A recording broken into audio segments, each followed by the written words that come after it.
Ay mga idol, nandito tayo sa isang grocery. Maghanap tayo ng mauulam natin na dilata. Nakakasawa na umulam ng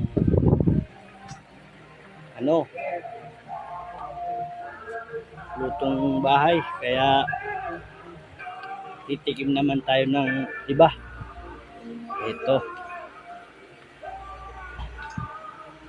Alin kaya ang masarap dito? Ang mga idol, mga dilat. Magbabagong appetite naman tayo. What?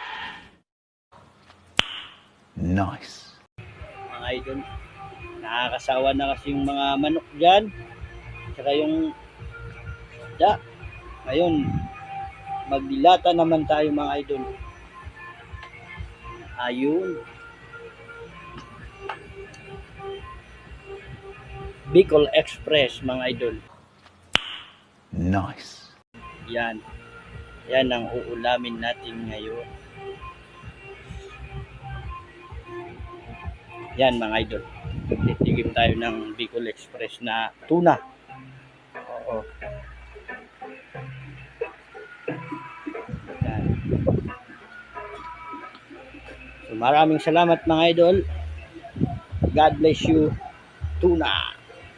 5-5 tuna.